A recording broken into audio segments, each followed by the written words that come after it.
This is some of the scenery you can see by getting out and going camping. You can rent boats over there. There's fish in here. I can see them in the water below me. There's advantages to getting out in nature, seeing the beauty, clouds in the sky. Very beautiful area. And this is just one of many parks that you can camp in, like I'm doing. Hello everybody. I hope you like that little introductory video that I posted up there at the beginning of this. I've been camping a long time, and I still am at wonder of all the things that we can see, the beauty that we can see, the beauty that God created. He created all this stuff long before we were on the earth.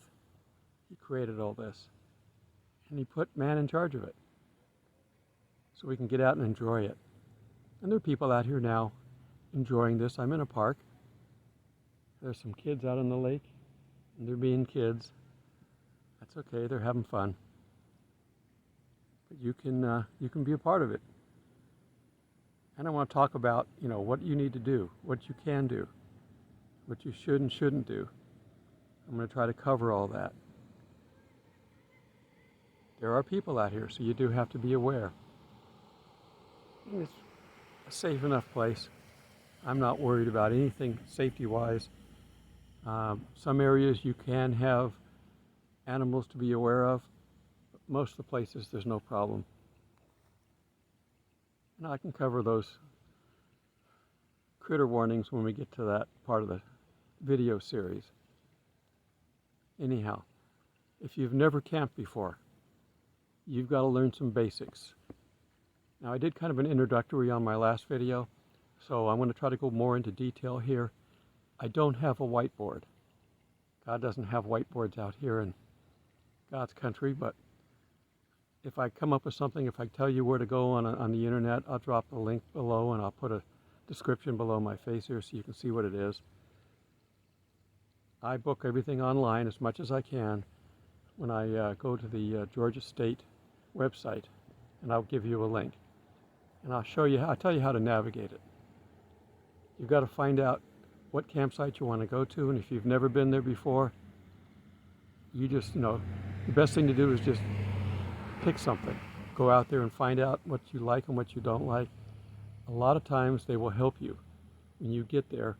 If like I booked a site for this particular campground. I'm in FDR State Park right now, and I booked a campsite. I got here early, and that's the key. I got here early, and then I talked to him and said, "Can I go look at the campsites and see if I prefer another one?" And I drove out. Sometimes you can't get in, but most of the time you can. There are gates, but most of the gates are just at the entrance and exits of the state park, not at the campsites. But I went out there and looked. I saw the one I'd picked, and I preferred the one right across from it. It was a little flatter. These are prepared sites. They've got places to put your tents, but some are just a little better than others. And I'm right next to the restrooms. They have restrooms in state parks.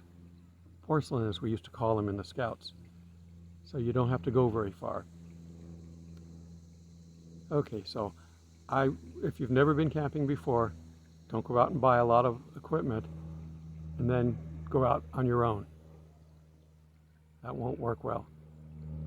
You've got to decide how many people are going.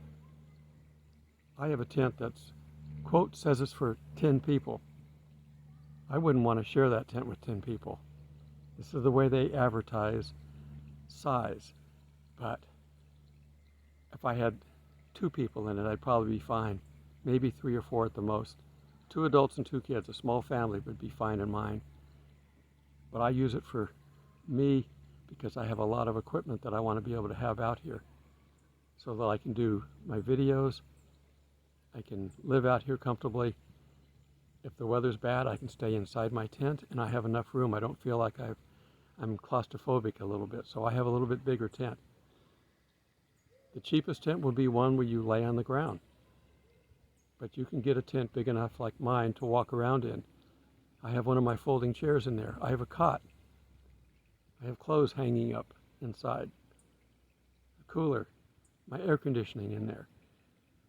But I'm doing this full time. I don't have a home. So I've got a little bit more. To start off with, tents don't cost that much. So if you just want to go out and just see what it's like, you can choose to either get a tent, or most state parks have permanent dwelling spaces. They're called Adirondacks, so they're just a wooden building to protect you from the elements. All you need to do is bring a sleeping bag or a bedroll of some sort, and that's pretty much it. All these sites have water and electricity. You can camp in a primitive site, as they call them, where they have no water and electricity. There may be restrooms, but that's it. If you can do that, that's fine, but it takes the right equipment to do that. Okay, so what I'm doing right now may not be exactly what you want to do. So I'm going to cover what I do, but I'm going to also tell you the other options. When I go to a campsite, I have to find a place that I can stay long enough because I'm setting up a tent. The tent takes, a couple hours to get the camp set up and a couple hours to break down. I don't want to do that every day. So my minimum stay at a campsite is 3 days. But typically, it's 5 to 10 days is what I typically try to do. I get bored after 10 days, but I have stayed as long as 2 in one time. The state park rules are that you can stay at a state park up to 14 days in one complete stay. Then you got to go away for 3 days, and then you can go back to the same park or to a different park. You can go to a different park anytime. But if you want to camp in the same park, you have to leave it for 3 days, and then you can come back. And that white truck with the Georgia name on the side is one of the rangers. They're heavily patrolled. You can feel fairly safe when you're out like this. And I'm at the dam of this lake, so we turn around and get the sign behind me, so I don't have to look at that sign that I have to, if I say the word, it sounds like I'm swearing, but I'm not. Okay.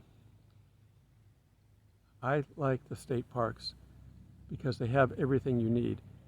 And if you're over 62, you get a 20% discount. So that's a big help. So I save it. So basically my site with water and electricity is like 25, and take 20% off of that, and that tells you how much it costs me to stay in a park. That's per day. There's no discounts for years or anything like that.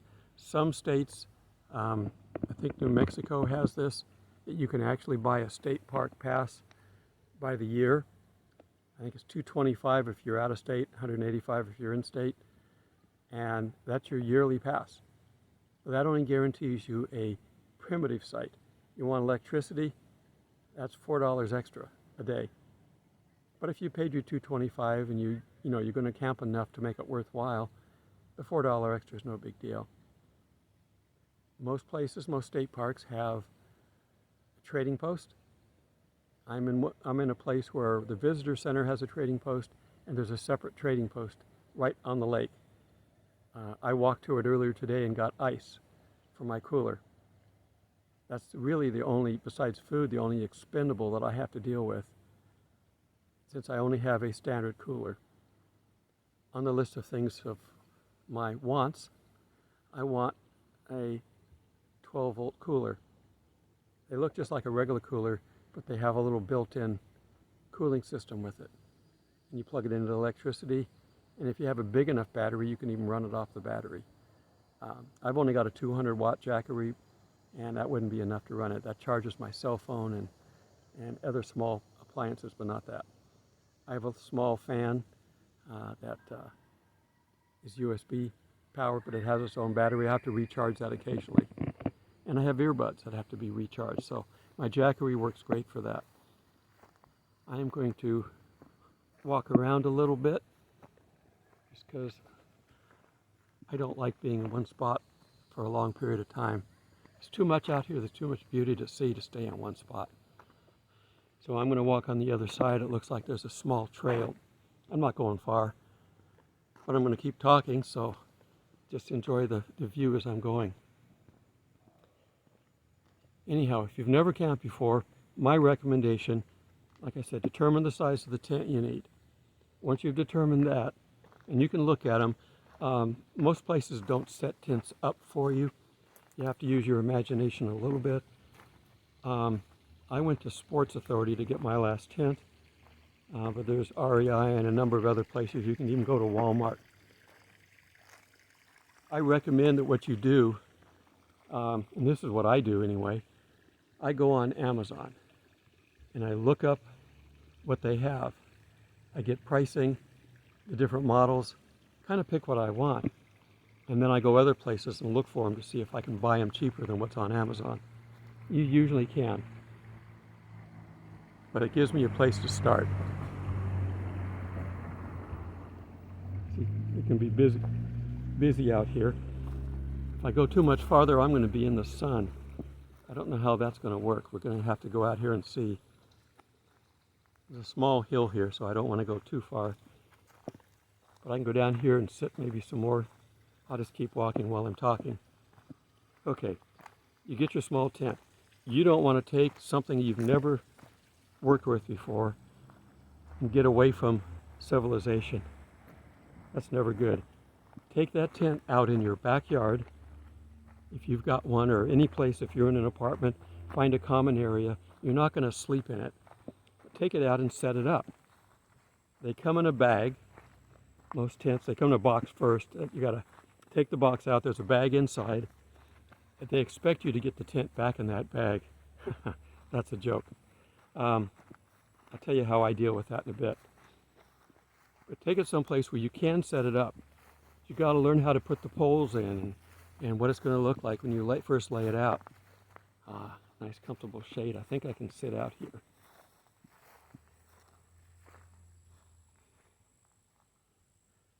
You can see, again, the scenery is just beautiful out here. And there are trails to go around. I don't have to stay up on the road. And right now the lake is probably at a good level. You can see it's got kind of a waterfall effect. If it's got too much water to let out, it can kind of absorb the water coming down with those concrete pads. Take your tent out, set it up. Also learn how to use your other equipment. How are you going to cook? Now, if you're just going out for a day, take a cooler, put some ice in it, and you can put sandwiches, you can do whatever you need to do. You can put hamburger in there if you want to barbecue. Most of the state parks have fire rings, so that's where you can put a fire. If you want to do wood, you can use wood. Personally, when I'm going to do a fire, wood is only for aesthetic value. I can sit around it at night and enjoy the fire. But if I'm going to cook, I either use propane, butane, or charcoal. Now, for general cooking, I like charcoal because I can put it down on the ground and put a Dutch oven over the top of it and cook on it, or put a griddle over the top of it and cook on that. If you use a Dutch oven, it's got legs and the coals go underneath. Then when you put the lid on, if you're going to cook and bake it, you would put charcoals on the lid on top. And if you're going to use a griddle, you've got to put something underneath it to hold up the sides, because the charcoal needs to be able to breathe underneath. And I'm going to show with some videos how to do this, but it's just learning your basic equipment.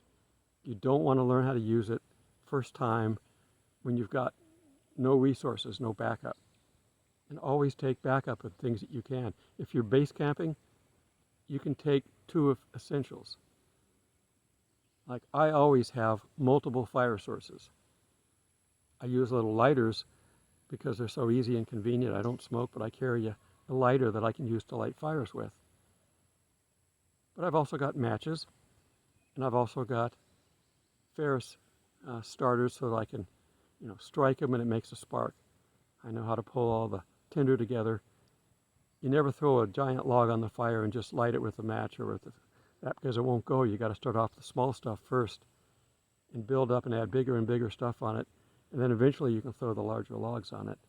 But that's fire management. I'll cover that in a separate video. But if you just want quick and easy, I get the green gas canisters, and if you buy them right, they have a stand, and then you can screw a burner on top of the container, and that just becomes a single burner stove. I use it to cook simple meals on it, not multiple pan meals, just one simple meal on it. I can do eggs or whatever I want to take out to the camp. You can cook anything you want at a campsite. You got to learn how to cook with the equipment that you've got. It's got nothing to do with not knowing how to cook, but you got to know your equipment. If you're on a brand new stove you've never used before and it's electric and you're used to gas, you're gonna struggle for a little bit. You're gonna have to pay attention. We're gonna use gas, which is what I like, whether it's butane, propane, or even charcoal. You're using a flame. It's easy to see the temperature. Charcoal briquettes, if you use those, there's 25 degrees per briquette. So if you need 250 degrees, you know how many briquettes to put down. If you want to bake a cake, that's an oven. It's called a Dutch oven for a reason. It has a lid that you can put charcoal on. Okay, so I'm getting away from the actual camping. So you want to make sure that all your equipment is tested before you go out. When you try to put your tent back in the bag, it won't fit. I have a feeling that a lot of these companies put elephants to work. They sit on it and help pack it in the bag. Called pachyderms for a reason. Okay, I'm joking, but the bigger the tent, the harder it will be to get all the air out of it, because that's the biggest thing. When you fold up a tent, there's air inside, and you have to get all that air out to get it as small as possible. And if you've been out camping for a while, there's going to be bugs on it.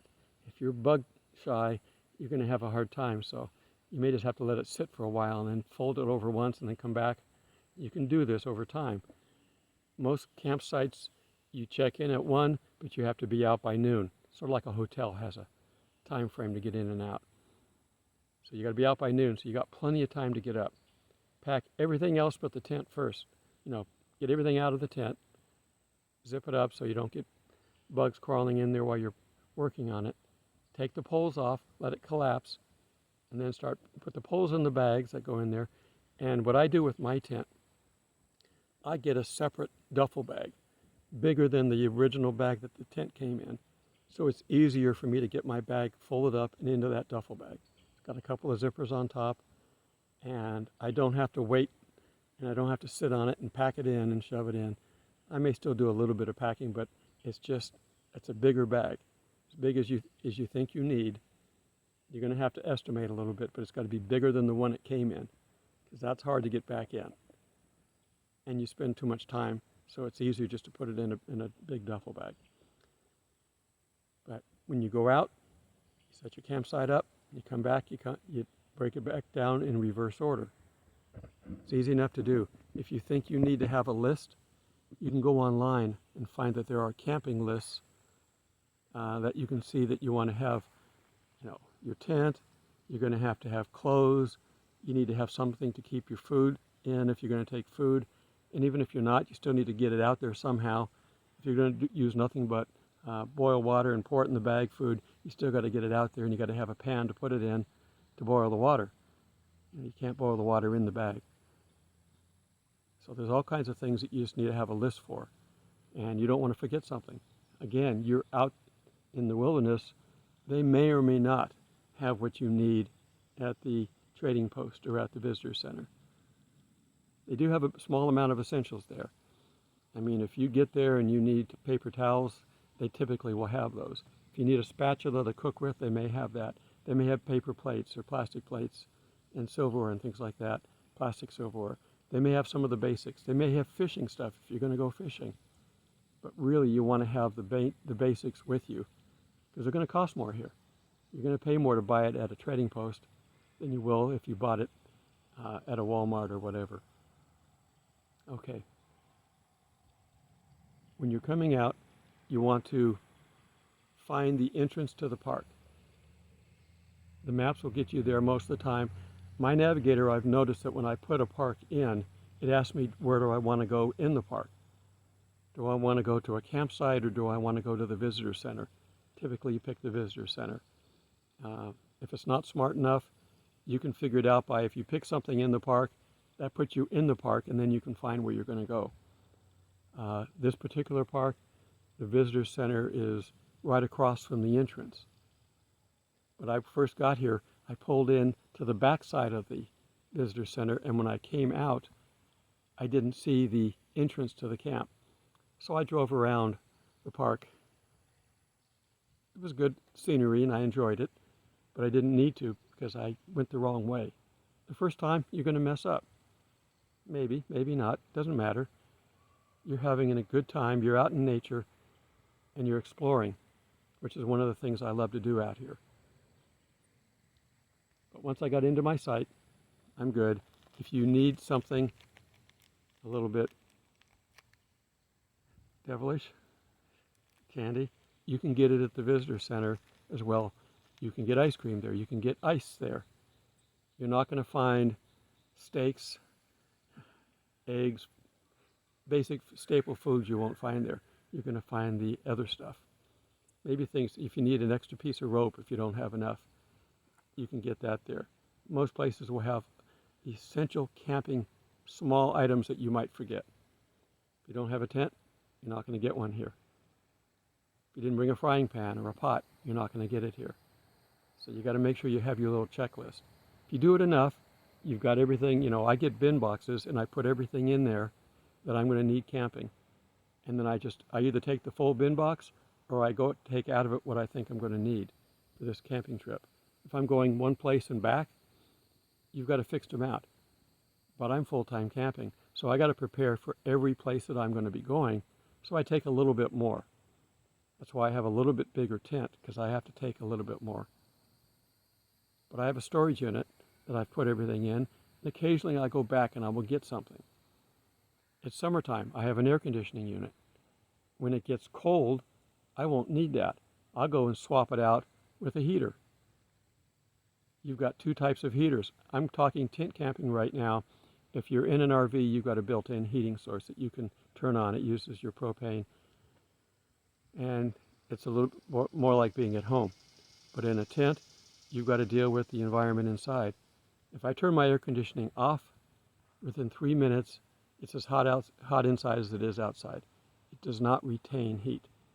If you want to buy one of those expensive tents that have double walls and insulation that you can take into, sub-zero freezing temperatures and stay warm inside, that's up to you. I just have a normal tent, which is what most people are going to buy, and it won't hold. But you can stay warm or cold inside by leaving it on. If you're going to be in the winter time, you don't want any burning fire inside your tent unless it is something like a little buddy heater. And you don't want to run that while you're sleeping. It's just in there to warm things up while you're awake, and you turn it off. After I turn them off, I set them outside just in case. Because carbon monoxide will build up in a tent. It's sealed enough that it will be deadly. As a scoutmaster, we had a father and son die because he brought his small little charcoal barbecue. They were done cooking, he brought it in the tent, and they went to sleep and they didn't wake up. It's deadly. You don't bring fire into your tent. Now, especially that kind of fire. Now, like I said, a little buddy heater is it's like a household furnace. You've got a flame in there, and it's like your stove. It's a burning fire in the house, but you turn it off. You use it to warm it up, and then you turn it off, and I set it outside because I don't set it right next to the tent because it's still hot, but you set it outside. You just use it for a bit. Now, electric heater can be a little bit different. I still don't let them run when I'm not awake. My air conditioning, I don't even let that run for very long. I will let it run and put it on a timer when I go to sleep, and then it shuts off, so it doesn't run all night. Once it gets night, most tents will be cool enough to sleep in. There has been a few hot nights where it was still in the 90s at 10 o'clock at night. Those are rare, and you just kind of, if you're that uncomfortable, stay awake, sit in your chair, and leave the air conditioning running. Your tent is not fireproof. It can be fire resistant, but not fireproof. And you want to be alive. So you got to look at safety at all times. One of the things that you want to do when you're camping, just for talking safety real quick, have a first aid kit. Now, I have bits and pieces of it scattered in my different bags so that I don't have one specific tent. But I've got Band-Aids on my feet from getting blisters from hiking. I carry them with me. I have Pepto-Bismol in case I eat something I shouldn't. There are berries out here, and I have picked some, and those have been okay, but I have gone out and gotten something to eat and come back and wish I hadn't. Sometimes what you find at a local store isn't the best quality. And if you leave something in your cooler and it's gotten too warm, it may spoil and you don't know it and you regret it. So, I carry all this stuff with me, but I don't always have it in one particular bag. But you can get just a first aid kit. Just leave it there. Every year, if you've been going through and picking stuff out of it, you need to go back and replenish to make sure it's got everything it needs. And there should be a list, either a card or a piece of paper that says everything in it. Make sure it's still there. And you can take, Tylenol or Advil or things like that, painkillers. You should have a tick puller. Is something that you should have camping out here. If there's wildlife, there will be ticks. And you should check yourself for ticks every day just to make sure. I have pulled a couple of ticks off of me in the last 4 months of me camping. They don't eat much, but they're potentially deadly if they carry like Lyme disease or something. So you want to watch those, and when you pull them off, you want to treat the site with some kind of a disinfectant. Most of them, if you do it right, there's no problem. I've had them before, though, come off, and I've had to go in and scrape out their head that gets buried in your skin sometimes. I'm being gross, but this is the things you've got to deal with if you're going to go camping. Now, these don't happen all the time, but they can happen. So you just have to know how to deal with it, because that's first aid. You have to know how to deal with that. If you get cut, you sprain an ankle, I have a bad knee. I have to watch how I walk so that I don't twist my knee. If I twist my knee, I'm basically done for the day. I hobble back and I sit down and I may have to ice it. But if I don't twist it, I hiked 12 miles the last major hike that I did without any major problem. My knee was a little sore, but nothing that I couldn't deal with. You have to know your body, and you drink lots of liquids. Don't go hiking without at least a granola bar or food bar, something with you, and liquids, water. Now, if you're going to go hiking for a long period of time, then you got to make sure you have enough water with you for that entire trip. You're going to be sweating it out. You've got to put it all back in. Otherwise, you can get massively dehydrated, and that can cause heat stroke. You're going to be hot, don't have enough water. Common sense, common sense. I reuse plastic bottles, but I reuse ones that, I may get a Gatorade, and then I reuse that. You can get hiking bottles. I've got them when I put my backpack together. I've got those. In the camp, I don't have it here because I've got plenty of water, but I have a cooler that I can fill up. A big igloo orange cooler like you might see on a job site or something. I've got one of those, so I can use that. But if you're hiking, you need to make sure you take enough water. And if you don't have enough bottles to put the water in, don't hike any more than what you've got your water. You should be, depending on the temperature, drinking a bottle of water, every hour or so. Don't go out if you don't have the water. Now, if you're going someplace that has water and you know it has water, then you can have a little bit less because you're just going to go there. And then you can drink there and then fill up. Keep them filled up. Water is more important than food, but if you get lost, it'd be nice to have a breakfast bar or two on you just in case you have to spend a night out. Okay, it's hot right now, and at night the temperature may drop down to 70, 65, I think it was last night here. We're not in the heat that we were a couple weeks ago, but it's still warm. You probably won't need, to pack a jacket with you, but you should have rain gear. If you're away from your camp more than 30 minutes, you should have rain gear. Here in Georgia, we can get a pop-up every afternoon, and I call them popcorn clouds. They just pop up, rain, and go away because the humidity is so high. But that could hit you any point. If your clothes get wet and you're lost at night, you can have problems. Now, if you don't want a rain poncho, fold up a large trash bag and carry it with you. You can put one of those in your backpack. I carry a little backpack even if I'm not doing anything more than just a little day hike. I carry that with me so I can carry some essentials. I carry a major knee brace. If I need it, I can get back. I don't put it on because it's uncomfortable. It's got metal stays in it to hold my knee together, but I don't use it unless I have to, but I've got it if I need it. I carry that with me. I carry a brick for my phone so I can charge it up again if I need to, if I'm out and I'm trying to keep in touch with people if I'm lost. You want to think about what would happen if you got lost. How would you get back? And how long would you stay out there? Most of the time, you're not going to be far away from anybody. And if you're in a state park, they should know where you're going and what you're doing at all times. If you're going to be just on a quick little day hike, no big deal. But if you're going to go hiking in some of these bigger parks, let somebody know where you're going. Leave a note that says, I'm going here. And then if you don't come back, they patrol. Every campsite that you go to should have a camp host. If it's an RV site, there'd be an RV that's the camp host for that. Their job is to make sure the place stays clean and managed. And if there's rowdy people in there, to tell them to calm down, especially after 10 o'clock. Not supposed to be noisy after 10. But they also patrol the sites to make sure that everybody's back in their tents and safe if they were out hiking. And if not, they send somebody out. I was at a camp, I guess it was about a month ago, and they said that they had a really crazy group out there that had never been camping before, and they didn't know what they were doing. They picked the cheapest campsite they could. The cheapest campsite you have to hike back into. That's why it's cheap. You have to get there by 1 o'clock so that you have time to hike back into it. It's a 6-mile hike.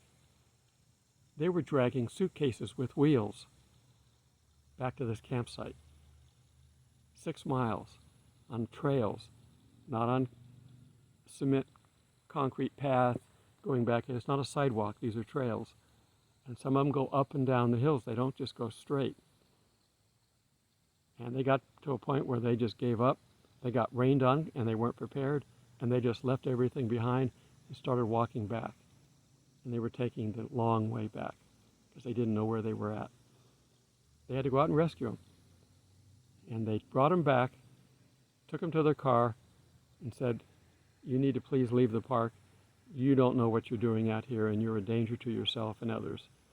And they were escorted out. They got all their stuff back to them, but they didn't know what they were doing. So don't be that person, that group. Also, you want to, when you're out here, there are animals, lots of them. I haven't seen too many people here because it's pretty populated here. I haven't seen any animals really here. I see signs of them, but they don't stay around because it's just, this particular section of the park is too busy. But I guarantee you there's deer here. There's no bear, but deer, armadillos all over the place in Georgia. Raccoons. Raccoons can be a little feisty, so can armadillos, but they're small. So they don't pick on big people if you're not intimidating them. If there's deer, there are ticks, so you got to watch yourself. Don't go off the trails. They have trails for a reason, because they're maintained. They can find you if they need to. If you go off the trail, where do you look? Go in 360 degrees and look where you could possibly hide. You could hide for a long time out here, and they wouldn't know you were here. Depends on how much of the resources you're using. But if you weren't hiding and you were just simply lost, they wouldn't know where to find you. Stay on the trails. For 2 reasons. 1, they can look for you. But 2, you don't want to damage the hillside. If you trample down the shrubbery and the grass here, it might erode, and it can be a problem. On some of the trails, they actually put wooden ties in to keep the water from forming a river going down the trail. That way the next person along could still have a trail to hike on. So it's all done for your safety. Stay within the guidelines, the trails. And there's plenty of trails, and they're long enough. And if you don't want to go for a long hike, you can go for a short one. Just read the map. If you're not sure, go to the visitor center or one of the trading posts and ask them, to tell you where you can go. If you're not real stable on your feet, take hiking poles. Because of my knee, I use hiking poles. They're like ski poles. They may or may not have the netting or the plastic part on the bottom, but they're basically the tops are ski poles. Put it around your wrist and you walk. It serves as a number of different things. If you run into a critter, like you see a snake or something, you've got a stick that you can keep it away from you. If I'm the first one out hiking in the morning, there are spider webs across branches all the time, and you're walking through them. You want to see me do my best martial arts? I walk right straight smack into a big web that they've been working on all night, and you'll see my best karate and taekwondo moves. See, we're not used to it. We don't like it. So if I'm walking, I may be moving my stick up and down, knocking down spider webs. I don't like spiders. Okay. I'm not working off a list, so I'm just kind of bringing things up as they come to mind. So if you've got a question on any of this stuff, leave me a note down below. These videos are a little bit longer because I'm simply talking. I don't have a lesson plan to work off of. And God lets me talk because I love to talk, but if I'm teaching a lesson, I got to stay to the lesson plan that He's inspiring. Here, I just have years of experience. I've been out camping and in the woods and amongst God's creation for many, many years. That's why this is easy for me to be out here. I'm not homeless. Homeless means I have no choice. I have a choice. I don't want to be in an apartment. I don't want to be in a house. I like being out here. I've been wanting to do this for a long time. I wanted to do this before COVID. I said the C word. I don't mean to do that. I hate to say the key words that hit filters. But anyhow, I started this before that, and then that hit and everything got locked down and we couldn't go anywhere. So that's when I created this channel.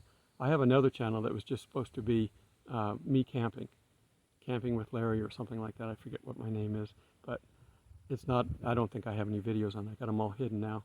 I started it, but I decided not to do that.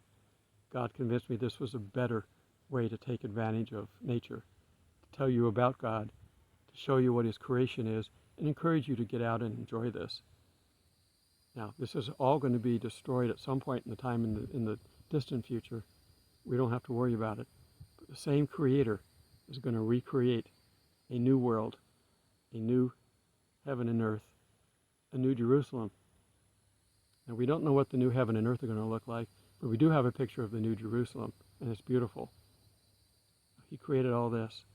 What's He going to create for the new one? I'm looking forward to getting out and exploring. But it'd be helpful if you learned a little bit of traits now. I'm watching a squirrel. I keep looking away. Squirrels are busy. They're like ants. They're all looking for food, storing up. They never sit. They're careful about where they're at so they don't get eaten, but they're busy, and so I like to watch them. But a lot of the creatures I like to watch. I don't hunt anymore. I have in the past, and I have nothing against anybody who does. These creatures are here for us to choose what we want to do. But I've eaten enough game in my life that I'm good with it. Now I'd rather look, and I film when I can. I may bring out one of my good cameras just so that I can do some telephoto work. This camera here on my phone doesn't allow me to zoom in as well on game because you can't get close, and you shouldn't. You don't want them being comfortable with people. You may be a nice person, but the next person along may not be. You don't want them getting comfortable. If you feed them, they're going to think people will feed them, and they're going to approach people that are not good. So don't train them that way. And if If it's a bear, you don't want them thinking food's here anyway. You want them staying far away. Animals are opportunists. They will look for the easiest way to get things. And if you're going to feed them, they'll come back. You don't want to do that. All right, this is, I think, long enough. I've gone well over my 25-minute mark as I saw that come up. So I'll have to splice this together with the first part. Again, if you have any questions, do that. I'm going to try to do these once a week just so that we have a little series here. I can come up with enough things to do probably half a dozen of these.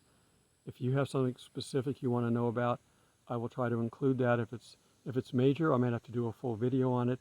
If it's just something really simple, I can include that as one of my topics in my longer videos. So leave me comments. I love it when you do leave me comments about what we're doing with the channel. We have the Lord to look forward to coming for us at some time. I'm not giving you a date. Nobody should. It's fun to speculate, and we're told to watch, so I don't have any problem with watchers. But we're not going to have a date. For our own safety, we're not going to know.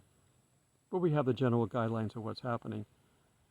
I'm kind of debating on how I want to do some of my future videos because there's someone out there that teaches a better version of the end times than traditionally taught.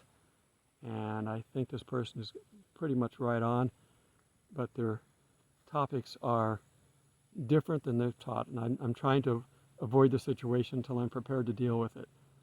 I sometimes drop in some of the new teaching, and sometimes I get problems, but I have problems with just the normal teaching. I've got people out there that when I talk about the rapture, especially pre-trib or pre-wrath, they go, there's only one rapture and it's at the very end and we're going to have to suffer all the way through. So we got to toughen it up so we can suffer for God. No, we're the bride of Christ. He's not going to make us go through all this stuff. He's going to protect us. And we have a rapture. There's actually, from what I can see, and I agree with some of the other teachings, it looks like there's 3 raptures. One at the beginning of the process, one in the middle, and one towards the end, just before something major happens. Okay, there's a rapture. So I count 3 of them. And that's one of the reasons people have a problem when they talk about the rapture, is they only see the one side. You're looking at one side of the elephant, and you're saying that it only has a trunk on the left. Well, what if you're on the other side, and he only has a trunk on the right? You're both right, but they start arguing. You're wrong because you say he's on the left, and I'm right because it's on the right. Reminds me of an old Star Trek episode where one guy was black on one side and white on the other, and then his enemy that he hated had black on this side and white on this side. They had 2 colors on their face, but they were on different sides, and each one hated each other. It was absurd, but it was realistically done, so we can see how stupid racism and other forms of bigotry can be. And that was what they did with that episode. Brilliant episode. We should be looking at people differently, but certainly not with hatred. We should love everyone. We can hate behavior, but don't hate people because of behavior. Hate the behavior. Pray for them. And then maybe they might change their behavior. But if they don't, still love them. God loves everybody. He doesn't want anybody to be left behind, to fail, to die and follow Satan to the final pit. He doesn't want anybody to go there. That's not what a loving God wants. But he won't go against your will. If you're adamant about not following God, he'll let you do your thing. Don't think you can go up against Christians, though, without some form of retribution. He protects us. But you might get away with it for a little while, but you'll pay a price. God wants everyone saved, and that's what the thing is that we're supposed to do. Tell the whole world. Tell the world about Jesus. That's what we do while we're waiting. Like I said in my last video, how pleasant will it be for God to come back and find us doing what he left us to do. All right. I've got more of these to do. You're just going to have to take notes. I will try to drop in some descriptions down below, some links in the information. just look for that. Um, I don't have a whiteboard that would be helpful, but I'd have to pack a whiteboard around, and I just climb down a little hill. That would be hard to do. Set it up on an easel, wind blowing. Yeah, no, we're just going to do this the hard way. I'll talk, and then I'll drop in some comments below. Till I have my next video, God bless.